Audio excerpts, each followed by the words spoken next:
হচ্ছে সূরা বাকারা 268 নম্বর আয়াত।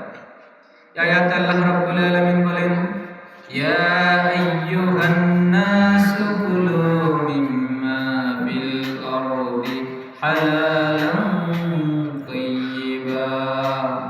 আল্লাহ ইয়া আইয়ুহান নাস, হে মানব মণ্ডলী, কুলু মিম্মা ফিল আরদি হালালান তাইয়্যিবা, তোমরা জমিন থেকে হালাল বস্তু ভক্ষণ করো, পবিত্র বস্তু ভক্ষণ করো। ওয়ালা তাত্তাবিউ খুতুওয়াতিশ শাইতান, এবং তোমরা শয়তানের পদঙ্ক অনুসরণ করো না। এখন আল্লাহ আয়াতের প্রথম অংশে বলেছেন যে জমিন থেকে হালাল এবং উত্তম বস্তু, উত্তম রিজিক তোমরা কি করো? গ্রহণ করো, আহার করো, খাও। ওয়ালা তাত্তাবিউ খুতুওয়াতিশ শাইতান, আয়াতের দ্বিতীয় অংশে আল্লাহ বলেছেন তোমরা শয়তানের পদঙ্ক অনুসরণ করো না। তাহলে হালাল বস্তু খাওয়ার সাথে, হালাল বস্তু ভক্ষণ করার সাথে শয়তানের পদঙ্ক অনুসরণে কি সামঞ্জস্যতা রয়েছে? কেন আল্লাহ তাআলা এই কথা বলেছেন? তাফসীরের কিতাবে মুফাসসিরিন ইকরাম লিখেন যে তুমি যখন হালাল বস্তু ভক্ষণ করতে যাবে, তুমি যখন হালাল রিজিক অনুসন্ধান করার জন্য যাবে, তখন তোমার সামনে অসংখ্য গণিত হারাম পথ খুলে যাবে।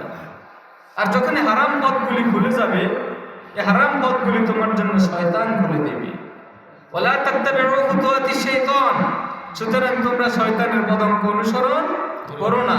কারণ তুমি হালাল ভক্ষণ করতে গেলে, হালাল ইনকাম করতে গেলে, হালাল চাকরি করতে গেলে, হালাল কাজ করতে গেলে তোমার এই হালালের মাঝখানে শয়তান এসে তোমার জন্য কিছু হারাম পদ্ধতি, হারাম কিছু পথ তোমার জন্য খুলে দেবে।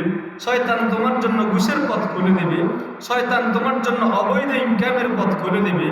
শয়তান তোমার জন্য সেখানে প্রতারণার পথ খুলে দেবে। সুতরাং তুমি শয়তানের পদঙ্ক অনুসরণ করো না। শয়তানের সেই পথ, সেই খোলা পথগুলি তোমার জন্য খুলে দেবে, সেই পথগুলি অবলম্বন করে, অনুসরণ করে তুমি ইনকাম করো না। এই জন্য আল্লাহ বলেন, ওয়ালা তাত্তাবিউ খুতুওয়াতিশ শাইতান ইন্নাহু লাকুম আদুউম মুবিন, নিশ্চয়ই শয়তান তোমাদের প্রকাশ্য শত্রু। শয়তান চায় না তুমি জান্নাতে যাও। কারণ আল্লাহ রাব্বুল আলামিন যখন এই পৃথিবীতে, আপনারা জানেন, আমি আরো বলেছি, আদম আলাইহিস সালামকে সৃষ্টি করেছেন।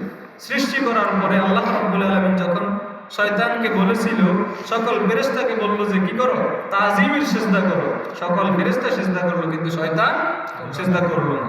এই সিজদা না করার কারণে আল্লাহ রাব্বুল আলামিন শয়তানকে কি করলেন? সেখান থেকে আল্লাহ তাআলা বিতাড়িত করে শয়তানে পরিণত করলেন। তখন শয়তান আল্লাহর কাছে বলল যে আল্লাহ, কয়েকটা পাওয়া চেয়ে নিল শয়তান আল্লাহর কাছে। এক নাম্বার চেয়ে নিল শয়তান আল্লাহকে বলল যে আল্লাহ, তুমি আমাকে কিয়ামত পর্যন্ত হায়াত দাও। আল্লাহ রাব্বুল আলামিন বলল, তোমাকে কিয়ামত পর্যন্ত হায়াত দিলাম। দ্বিতীয় নম্বরে শয়তান আল্লাহকে বলল যে আল্লাহ, তুমি আমাকে এমন শক্তি দাও যে যাতে আমি মানুষের রগে রগে প্রবেশ করার জন্য প্রবেশ করতে পারি। আল্লাহ রাব্বুল আলামিন শয়তানকে বলল যে হ্যাঁ, দিলাম। তৃতীয় নম্বরে শয়তান বলল যে আল্লাহ, তুমি আমাকে আরেকটা পাওয়ার দাও, সেটা হচ্ছে আমি একসাথে সকল আদম সন্তানকে যাতে আমি প্রতারণা করে তাদেরকে কি করতে পারি? ধোঁকা দিতে পারি, আমাকে সেই শক্তিটা দাও। আল্লাহ রাব্বুল আলামিন বলল যে দিলাম।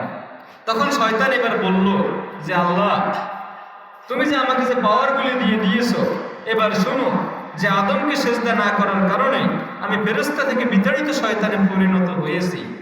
আমি বললাম যে আমি সে আদমকে জান্নাতের পথ থেকে জাহান্নামের পথে নিয়ে ছাড়বো, তাদেরকে জাহান্নামের রাস্তায় না নিয়ে আমি ছাড়বো না। কে বলেছে? শয়তান। এই কারণে ইন্নাহু লাকুম আদুউম মুবিন, নিশ্চয়ই শয়তান তোমাদের প্রকাশ্য শত্রু। আরো অনেক ঘটনা আছে।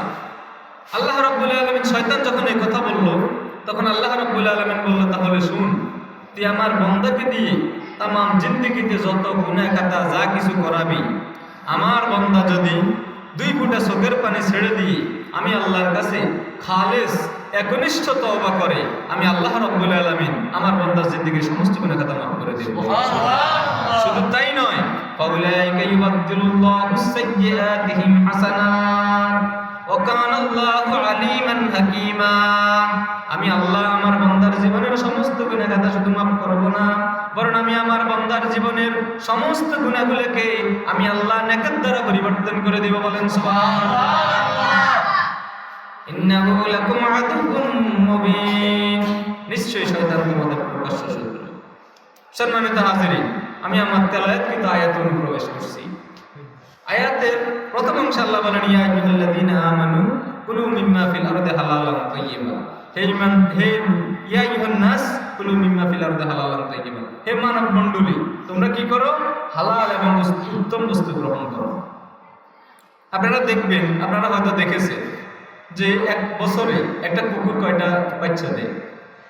7টা 8টা পর্যন্ত বাচ্চা দেয়। বছর শেষে ওই কুকুরের বাচ্চা থাকে কয়টা? একটা থাকেও না, অনেকগুলো শেষ হয়ে যায়। আবার একটা গরু বছরে কয়টা বাচ্চা দেয়? একটা বাচ্চা দেয়। কোনোটা 1 বছর পরে দেয়, কোনোটা 2 বছর পরে দেয়। বাচ্চা দেয় কয়টা? একটা। এরপরে আপনারা দেখেন তো, প্রতি বছর কোরবান আসলে কতগুলো গরু জবাই হয়? লক্ষ লক্ষ গরু জবাই হয়। প্রতিদিন আপনারা দেখবেন বা প্রতিটা বাজারে গরু জবাই হয় না? প্রতি বাজারে গরু জবাই হয়, প্রতিটা বাজারে গরু জবাই হয়, প্রতিটা বিয়ের অনুষ্ঠানে গরু জবাই হয়, প্রতিটা আকিকার অনুষ্ঠানে গরু জবাই হয়, প্রতিটা ইসলামিক যে কোনো সাংস্কৃতিক অনুষ্ঠান হোক, কালচার হোক, মাহফিল হোক, প্রত্যেক জায়গায় গরু জবাই হয়। এতগুলো গরু জবাইয়ের পরেও এখনো পর্যন্ত গরুকে কোথাও শর্ট পড়েছে? গরুর গোশত শর্ট পড়েছে? পড়ে নাই।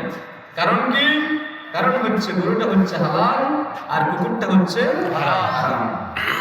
কুকুর এতগুলি 8, 9টা, 10টা, 7টা, 8টা বাচ্চা দেওয়ার পরেও বছর শেষে আপনি দেখেন, আপনার গ্রামটা তল্লাশি দিয়ে দেখেন 10টা কুকুর পাবেন না। তাহলে এতগুলো বাচ্চা দেওয়ার পরেও সার কথা হলো, মূল কথা হলো, হারামের ভিতরে কি নেই? বরকত নেই। হারামের ভিতরে আপনারা দেখবেন, আমরা হুজুররা যারা মসজিদে ইমামতি করি, চাকরি করি, মাদ্রাসায় চাকরি করি, বেতন মনির হুজুর বেতন কত হুজুর? এই ধরেন আনুমানিক 7-8 হাজার টাকা, এর বেশি তো নয়। 7-8 হাজার টাকা। এই 7-8 হাজার টাকা দিয়ে একটা লোক তার 5-6 জন বাচ্চা, তার স্ত্রী সহ, মা বাবা সহ সবাই অনেক সুন্দরভাবে কি করে? আল্লাহ সালাই নিয়ে যায়। কারণ কি? কারণ তার যে ইনকাম, এই ইনকামের ভিতরে কোনো ভেজাল নেই, নির্ভেজাল ইনকাম। আর আপনার আর আমার প্রতি মাসে 50,000, 60,000, 1 লাখ, 2 লাখ টাকা ইনকামের পরেও বাড়িতে গেলে দেখবেন ভাতে হয় না সালমান লাখ, সালমান হয় না ভাতে লাখ। এরপরেও এই জগতে হয় সে বেশি চায়, আসে যার ঘুরি ঘুরি, রাজার হস্ত করে সমস্ত, কাঙ্গালের দল ছুরি। যে তার আছে তার আরো লাগে। এক পর্যায়ে যত কাঙ্গাল আছে তার দনটা পর্যন্ত সে চুরি করে নিয়ে যায়, কারণ তার খিদে তো মিটে না। অর্থাৎ তার হারামের মধ্যে কি নাই? বরকত নাই। সম্মানিত হাজির, আমি আপনাদের সামনে মহাগ্রন্থ আল কোরআনের যে আয়াতখানা পাঠ করেছি, আয়াতের আল্লাহ রাব্বুল আলামিন আমাদের প্রত্যেকের জন্য যে হালাল রুজি ভক্ষণ করা ফরজ, সেটা আল্লাহ রাব্বুল আলামিন কোরআন হাকিমে জানিয়ে দিয়ে বলেন, فَإِذَا قُضِيَتِ الصَّلَاةُ فَانتَشِرُوا فِي الْأَرْضِ وَابْتَغُوا مِن فَضْلِ اللَّهِ وَاذْكُرُوا اللَّهَ كَثِيرًا لَعَلَّكُمْ تُفْلِحُونَ। তোমরা যখন নামাজ থেকে ফারেগ হবে, যখন তোমাদের নামাজ শেষ হয়ে যাবে, ফাইযা কুদিয়াতিস সালাতু ফান্তাশিরু ফিল আরদ, তখন তোমরা জমিনের মধ্যে হালাল রুজি ভক্ষণের জন্য ছড়িয়ে পড়ো, নেমে পড়ো। ওয়াযকুরুল্লাহা কাসীরান লাআল্লাকুম তুফলিহুন, আর আল্লাহকে বেশি বেশি করে স্মরণ করো, যাতে করে তোমরা সফল কাম হতে পারো। দেখেন, আল্লাহ এই কথা বলে নাই যে মসজিদে বসে শুধু আল্লাহরই ইবাদত করো আর তোমার দুনিয়াদারি, তোমার ইনকামের কোনো দরকার নাই। না, যখন আল্লাহ তাআলা সালাত আদায়ের দরকার তখন তুমি সালাত আদায় করবা। সালাত আদায় শেষ, তুমি জমিনের মধ্যে হালাল রুজি ভক্ষণের জন্য তুমি কি করে যাও? বেরিয়ে যাও। এখন হালাল রুজি ভক্ষণের জন্য যদি তুমি বেরিয়ে যাও, এই হালাল রুজি তোমার জন্য ফরজ। আল্লাহর নবী বিশ্ব নবী জনাব মুহাম্মদ রাসূলুল্লাহ সাল্লাল্লাহু আলাইহি ওয়াসাল্লাম হাদিসে পাক ইরশাদ করেন, তলাবাল কাসবি হালালুন ফরিদাতুন বা'দা ফরিদা, হালাল রুজি ভক্ষণ করা, হালাল ইনকাম করা তোমার জন্য ফরজের পরেও আরেকটা ফরজ, অর্থাৎ ডাবল ফরজ। বলুন সুবহানাল্লাহ। রাসূল সাল্লাল্লাহু আলাইহি সাল্লাম বলেন, হালাল রুজি হচ্ছে সর্বোত্তম কাজ। রাসূল সাল্লাল্লাহু আলাইহি সাল্লাম বলেন, 2 হাতে উপার্জিত হালাল রুজির চেয়ে উত্তম খাদ্য আর কিছু নেই। আর কিছু হতে পারে? তোমার 2 হাতের উপার্জিত রুজির চাইতে আর এর চাইতে হালাল রুজি কিছু নেই, উত্তম বস্তু কিছু নেই। অন্য হাদিসে রাসূল সাল্লাল্লাহু আলাইহি সাল্লাম ইরশাদ করেন, যে ব্যক্তি হালাল উপার্জনের চেষ্টা করে, আপনি হালাল ইনকাম করার জন্য আপনার সন্তানদেরকে হালাল খাওয়ানোর জন্য আপনি মনে করেন যে মাটি কাটার জন্য বেরিয়ে গেলেন, সকাল 8টা টু 1টা পর্যন্ত আপনি মাটি কাটছেন। আপনার মনে যদি এটা থাকে যে আমি এত কষ্ট করে শুধুমাত্র একমাত্র কেবলমাত্র আল্লাহর রাজি খুশির উদ্দেশ্যে আমি হালাল রুজি ভক্ষণ করার জন্যই আমি বেরিয়ে গেছি। আল্লাহর নবী, বিশ্ব নবী জনাব মুহাম্মদ রাসূলুল্লাহ সাল্লাল্লাহু আলাইহি ওয়াসাল্লাম বলেন, যতক্ষণ পর্যন্ত তুমি হালাল রুজি ভক্ষণের জন্য কাজে কর্মে থাকো ততক্ষণ পর্যন্ত তুমি যেন আল্লাহর রাস্তায় জিহাদের মধ্যে আছো। বলেন সুবহানাল্লাহ। দেখেন, দিন কায়েমের জন্য যারা নিজের জীবন জান প্রাণ দিয়ে যারা কি করে, যুদ্ধ করে, তারা যেই পরিমাণ সওয়াব পাবে, তুমি হালাল ভক্ষণ করার জন্য, তুমি হালাল উপার্জনের জন্য, নিজের পরিবার পরিজন সন্তানদেরকে হালাল খাওয়ানোর জন্য তুমি যদি সারাদিন তুমি মাটি কাটো, তুমি যদি সারাদিন পরিশ্রম করো, তুমি যদি সারাদিন রিক্সা চালাও, তুমি যদি সারাদিন অন্যান্য যাবতীয় কাজ করো, তোমার অফিস করো, ব্যবসা বাণিজ্য করো, যাই করো না কেন, তুমি যেন আল্লাহর রাস্তায় জিহাদে আসো। এই হালাল রুজি ভক্ষণের নির্দেশ দিয়ে আল্লাহ রাব্বুল আলামিন বলেন, ইয়া আইয়ুহাল্লাযীনা আমানু লা তাকুলু আমওয়ালাকুম বাইনাকুম বিল বাতিল। হে ঈমানদাররা, লা তাকুলু আমওয়ালাকুম বাইনাকুম বিল বাতিল, তোমরা অন্যের সম্পদকে অন্যায়ভাবে ভক্ষণ করো। আপনি যে অফিসে আছেন, চাকরি করেন, আপনাকে চাকরির জন্য সরকার একটা অংশ টাকা দেয়, দেয় কি দেয় না? টাকা দেয়। এই টাকার ফাঁকে, আপনার এই চাকরির ফাঁকে আপনার জন্য শয়তান যে অবৈধ পথ খোলা রেখেছে, আপনার বেতনের পাশাপাশি আপনার জন্য যে ঘুষের অবস্থাটা আসে, ঘুষের যে টাকাটা আসে, আপনি যদি সেটা কি করেন, গ্রহণ করেন, তাহলে আপনি অন্যের সম্পদকে আপনি অন্যায়ভাবে ভক্ষণ করলেন। বলেন নাউযুবিল্লাহ। সম্মানিত হাজিরিন, আল্লাহ রাব্বুল আলামিন বলেন, ইয়া আইয়ুহাল্লাযীনা আমানু কুলু মিন তাইয়্যিবাতি মা রাযাকনাকুম ওয়াশকুরুল্লাহা ইন কুনতুম ইয়্যাহু তা'বুদুন। হে ঈমানদাররা, কুলু মিন তাইয়্যিবাতি মা রাযাকনাকুম, আল্লাহ তোমাদেরকে যে রিজিক দিয়েছে তা থেকে তোমরা উত্তম রিজিক গ্রহণ করো, উত্তম রিজিকটা গ্রহণ করো, উত্তম রিজিক খাও। ওয়াশকুরুল্লাহ, আর উত্তম রিজিক খাওয়ার পরে, হালাল রিজিক খাওয়ার পরে ওয়াশকুরুল্লাহ, আল্লাহর শুকর আদায় করো। ইন কুনতুম ইয়্যাহু তা'বুদুন, আর এক আল্লাহর ইবাদত করো, অন্য কাছে কারো কাছে মাথা নত করো না। সকল নবী, পৃথিবীতে যত নবী রাসূল এসেছেন, প্রত্যেক নবী রাসূল হালাল রুজি ভক্ষণের জন্য, হালাল উপার্জনের জন্য প্রত্যেক নবী রাসূল তারা বকরি চড়াইছেন, ছাগল চড়াইছেন। আপনারা জানেন না? হযরত মুসা আলাইহিস সালাম 10 বছর হযরত শুআয়ব আলাইহিস সালাম কি করেছেন? ছাগল চড়াইছেন। প্রত্যেক নবী রাসূল, আল্লাহর রাসূল কি করেছেন? ছাগল বকরি চড়াইছেন। প্রত্যেক নবী রাসূল কি করত? এই হালাল রুজি ভক্ষণ করার জন্য, হালাল ইনকামের জন্য ছাগল চড়াইছেন। এই হালালের বিপরীত হলো কি? হারাম। হালালের বিপরীত হলো কি? হারাম। হালাল কাকে বলে আর হারাম কাকে বলে? হালালটা হলো আল্লাহ এবং রাসূল সাল্লাল্লাহু আলাইহি সাল্লাম নির্দেশিত পন্থায় যে জীবিকা অন্বেষণ করা হয় সেটা হচ্ছে হালাল। আর আল্লাহ এবং রাসূলের নির্দেশিত পন্থার বাইরে গিয়ে অন্য কোনো উপায়ে যে ইনকাম করা হয় সেটা হচ্ছে হারাম। এই জন্য একটার বিপরীত।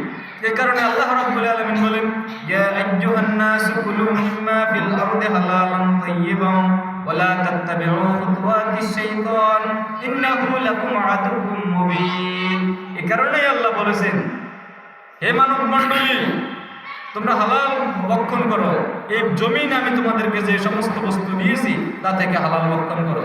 আরে হালাল ভক্ষণ করতে গিয়ে, হালাল অন্বেষণ করতে গিয়ে তোমার কাছে শয়তান কিছু হারাম পথ খুলে দিবে। ওই হারাম পথগুলির যদি তুমি অবলম্বন করো তাহলে তুমি জাহান্নামী। ওই হারাম পথগুলি যদি তুমি অবলম্বন করো তাহলে তুমি সেখানে সঠিক দিন থেকে, সঠিক ইসলাম থেকে, তুমি হেদায়েতের পথ থেকে তুমি বিচ্ছিন্ন হয়ে পড়ে যাবে। ওয়ালা তাত্তাবিউ খুতুওয়াতিশ শাইতান, তোমার সামনে শয়তান কিছু পথ খুলে দিবে, সেই শয়তানের পদাঙ্ক অনুসরণ করো না। ইন্নাহু লাকুম আদুউম মুবিন, নিশ্চয়ই শয়তান তোমাদের প্রকাশ্য শত্রু। এখন কেউ যদি জেনে শুনেও হারাম ভক্ষণ করে, আল্লাহ রাব্বুল আলামিন, আল্লাহর নবী বিশ্ব নবী বলেন, লা ইয়াদখুলুল জান্নাতা লাহমু নাবাতিন মিনাস সুহুর। হারাম ভক্ষণকারীর সেই হারাম ভক্ষণের বলে যেই দেহ, যেই শরীরের অংশ হয়, সেই শরীর, হারাম ভক্ষণকারীর শরীর কখনো জান্নাতে প্রবেশ করবে না, কখনো জান্নাতে প্রবেশ করবে না। এই হারাম পদ্ধতি, হারাম উপার্জনের কতগুলি পন্থা আছে। যেমন আমরা সুদের মাধ্যমে হারাম ইনকাম করি কি করি না? এই সুদ কি জায়েজ, হালাল, সুন্নত না নফল? কিছু না, বরং কি হারাম। আল্লাহ রাব্বুল আলামিন বলেন আহাল্লাল্লাহুল বাই'a ওয়া হাররামার রিবা। আল্লাহ রাব্বুল আলামিন সুদকে কি করেছেন? হারাম করেছেন। আর ব্যবসা বাণিজ্যকে আল্লাহ রাব্বুল আলামিন হালাল করেছেন। এই আমরা যখন ইনকাম করতে গিয়ে আমরা অনেক রকমের কি করি? হারামের সাথে লিপ্ত হয়ে যাই। আমরা যখন ব্যবসা বাণিজ্য করতে যাই তখন আমরা কি করি? যখন ওজন করি, ওজন করার সময় আমরা নেওয়ার সময় বেশি নিই আর দেওয়ার সময় কম দিই। আল্লাহ রাব্বুল আলামিন বলেন ওয়াইলুল লিল মুতাফফিফিনা আল্লাযীনা ইযা ইক্তালু আলান নাসি ইস্তাওফুন ওয়া ইযা কালুহুম আও ওয়াজানুহুম ইউখসিরুন। যারা কি করে? তাদের জন্য দুর্ভোগ, যারা ওজন করার সময়, মাপার সময় নিজেরা যখন ওয়াইলুল লিল মুতাফফিফিন আল্লাযীনা ইযা ইক্তালু আলান নাসি ইস্তাওফুন, তাদের জন্য দুর্ভোগ যারা ওজন করার সময় অন্যকে দেওয়ার সময় কম দেয় আর নিজে নেওয়ার সময় কি নেয়? বেশি নেয়। তার জন্য দুর্ভোগ, সে হলো কপালপোড়া। শুধু তাই নয়, যারা ব্যবসার মধ্যে প্রতারণা করে। কেমন প্রতারণা? যেমন যারা মরিচের ব্যবসা করে, মরিচের গুঁড়ির ব্যবসা করে, আপনি 10 কেজি মরিচের গুঁড়ির সাথে 2 কেজি ইটের গুঁড়ি দিয়ে দিলে তো সমস্যা নেই। চলে কি চলে না? এরকম অহরহ চলে। আপনি ব্যবসার সাথে প্রতারণা করেছে। আবার হলুদের গুঁড়ি আপনি যখন কি করবেন? ব্যবসা করেন, তখন হলুদের গুঁড়ি 10 কেজির সাথে 2 কেজি বুটের ডাল মারে দিলে, বুটের ডালের গুঁড়ি মারে দিলে হয়ে গেল, তাহলে আপনার 10 কেজি জায়গায় 12 কেজি হয়ে গেল। প্রতারণা। আল্লাহর নবী, বিশ্ব নবী একবার মদিনার বাজারে গিয়ে এক লোকের গমের বস্তার ভিতরে হাত ঢুকিয়ে দিলেন। হাত ঢুকিয়ে দিয়ে আল্লাহর নবী বস্তার ভিতরে থেকে ভিজা গম বের করে নিয়ে এলেন। আর ভিজা গম বের করে নিয়ে আসার পরে আল্লাহর নবী ওই লোকটাকে বলল, তুমি এই কাজটা করলে কেন? তখন লোকটা বলল, ইয়া রাসূলুল্লাহ, আমার অনেক অভাব, আমার অনেক টাকার দরকার, এই জন্য আমি নিচে ভিজা গমগুলো দিয়েছি, যাতে করে গমগুলি ভিজা হয়ে এই গমগুলি ফুলে ওজন বেড়ে যায় পানি খেয়ে। আর উপরে শুকনো গমগুলি দিয়েছি। আল্লাহর নবী, বিশ্ব নবী বলেন, মান দাসসাহা ফালাইসা মিন্না, যে আমার উম্মতের সাথে এইভাবে প্রতারণা করে সে আমার উম্মতের দলভুক্ত নয়। বলেন নাউযুবিল্লাহ। উম্মতের সাথে যে এইভাবে প্রতারণার ব্যবসা করে সে আমার উম্মতের দলভুক্ত নয়। একবার হযরত আবু বকর সিদ্দিক রাদিয়াল্লাহু তাআলা আনহু, তিনি তার একজন দাস ছিল, ওই দাসের সাথে আবু বকর সিদ্দিক রাদিয়াল্লাহু তাআলা আনহু একটা চুক্তি বিনিময় ছিল। চুক্তি বিনিময়টা কি? চুক্তি বিনিময় ছিল আবু বকর সিদ্দিক রাদিয়াল্লাহু তাআলা আনহু দাসটাকে বলল, তুমি যদি আমাকে এত টাকা মূল্য দিতে পারো তাহলে আমি তোমাকে কি করে দেব? মুক্তি করে দেব, আজাদ করে দেব। এই চুক্তিতে রাজি হয়ে ওই গোলাম আবু বকর সিদ্দিক রাদিয়াল্লাহু তাআলা আনহুকে বলল, ঠিক আছে, আমি আপনার চুক্তির সাথে একমত। ওই গোলাম আবু বকর সিদ্দিক রাদিয়াল্লাহু তাআলা আনহুর সাথে চুক্তি করে ওই গোলাম বেরিয়ে গেল। বেরিয়ে যাওয়ার পরে গোলাম আবু বকর সিদ্দিক রাদিয়াল্লাহু তাআলা আনহুকে এনে কিছু টাকা দেয়। আবু বকর সিদ্দিক রাদিয়াল্লাহু তাআলা আনহু তখন টাকাটা নেওয়ার সময় তাকে জিজ্ঞেস করে, তুমি এই টাকাটা কোন উপায়ে কি করেছো, ইনকাম করেছো? তখন যখন তার উত্তরটা সন্তুষ্টজনক হয় তখন আবু বকর সিদ্দিক রাদিয়াল্লাহু তাআলা আনহু তার টাকাটা গ্রহণ করে নেয়। এরকম নিতে নিতে একদিন আবু বকর সিদ্দিক রাদিয়াল্লাহু তাআলা আনহু রেখেছেন রোজা। তীব্র খিদার যন্ত্রণায় আবু বকর সিদ্দিক রাদিয়াল্লাহু তাআলা আনহু তিনি রাতে ঘুমিয়ে গেলেন।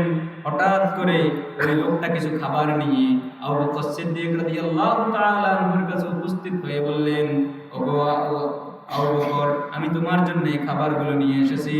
আবু বকর সিদ্দিক রাদিয়াল্লাহু তাআলা আনহু সারাদিন রোজা থাকার কারণে তীব্র খিদার যন্ত্রণায় আবু বকর সিদ্দিক রাদিয়াল্লাহু তাআলা আনহু ওই খাবার থেকে এক লোকমা খাবার গ্রহণ করে ফেললেন, খেয়ে ফেললেন। আবু বকর সিদ্দিক তাকে এই কথা বলতে ভুলে গিয়েছেন, তুমি যে আমার জন্য খাবারটা নিয়ে এসেছো, এই খাবারটাকে তুমি হালাল রুজি থেকে নিয়ে এসেছো নাকি হারাম থেকে? এক লোকমা খাওয়ার পরে আবু বকর সিদ্দিক রাদিয়াল্লাহু তাআলা আনহুর মনে পড়ে গেল, আমি তো তাকে জিজ্ঞেস করলাম না, তুমি যে আমার জন্য যে খাবারটা নিয়ে এলে এই খাবারটাকে তুমি হালাল রুজি থেকে নিয়ে এসেছো নাকি হারাম রুজি থেকে? এক লোকমা খাওয়ার পরে আবু বকর সিদ্দিক ওই লোকটাকে বলল, ভাই তুমি যে আমার জন্য যে খাবারটা নিয়ে এলে তার ইনকাম হলো কিভাবে? তখন ওই লোকটা বলল, ও আবু বকর শুনো, আমি জাহিলিয়াতের যুগে আমি ছিলাম গণক, আমি মানুষকে গণাইতাম, তাদের রাশি গণাইতাম। রাশি গণানোর পরে আমি আসলে ঠিকমতো গণকও ছিলাম না, আমি ছিলাম একজন প্রতারক। আমি আন্দাজ করে করে কথা বলতাম আর উল্টা পাল্টা মানুষ থেকে ইনকাম করতাম। সেই ইনকামের আমার কিছু টাকা জমা ছিল। আমি যখন জানতে পেরেছি তুমি আবু বকর আজকে সারাদিন উপবাস, আজকে সারাদিন রোজা, আমি ওই ইনকামের টাকা থেকে আমি তোমার জন্য খাবার নিয়ে এসেছি। এই কথা বলার সাথে সাথে আবু বকর সিদ্দিক রাদিয়াল্লাহু তাআলা খাওয়া দাওয়া বন্ধ করে দিয়ে আঙ্গুল গালের ভিতরে ঢুকিয়ে দিয়ে আবু বকর সিদ্দিক রাদিয়াল্লাহু তাআলা যে এক লোকমা খাবার খেয়েছে, সে এক লোকমা বাইর করার জন্য বারবার বমি করার চেষ্টা করতেছে, কিন্তু সারাদিন তো পেট খালি, এক লোকমা বা বমি আসে না। এক পর্যায়ে আবু বকর সিদ্দিক রাদিয়াল্লাহু তাআলা ভালোভাবে পানি খেয়ে নিয়ে আবু বকর সিদ্দিক রাদিয়াল্লাহু তাআলা আবার গালের ভিতরে আঙ্গুল ঢুকিয়ে দিয়ে তার যেই এক লোকমা খাবার খেয়েছে সে এক লোকমা খাবার বের করে দিয়ে দিল, বের করে ফেললো, বমি করে বের করলো। আবু বকর সিদ্দিক রাদিয়াল্লাহু তাআলা বলল, আজকে যদি আমি আবু বকর এই এক লোকমা খাবার বের করার জন্য যদি আমার পেট কাটা লাগতো, আমার মরণের মতো রিস্ক নেওয়া লাগতো, আমি আবু বকর সিদ্দিক আজকে পেট কেটে হলেও আমার মরণের ঝুঁকি নিয়ে হলেও আমি এই এক লোকমা খাবার বের করে ফেলতাম। এরপর আবু বকর সিদ্দিক রাদিয়াল্লাহু তাআলা ওই এক লোকমা খাবার বের করে দিয়ে ওই লোকটাকে বলল যে তুমি শোনো, আমার নবী বিশ্ব নবী জনাব মুহাম্মদ রাসূলুল্লাহ সাল্লাল্লাহু আলাইহি সাল্লাম ইরশাদ করেন, যেই ব্যক্তি তার শরীরের মধ্যে হারাম ঢুকালো কাল কিয়ামতের ময়দানে তার ওই শরীরটা জান্নাতে প্রবেশ করবে না, হারাম ভক্ষণকারীর দেহটা জাহান্নামে উপযুক্ত। বলেন নাউজুবিল্লাহ।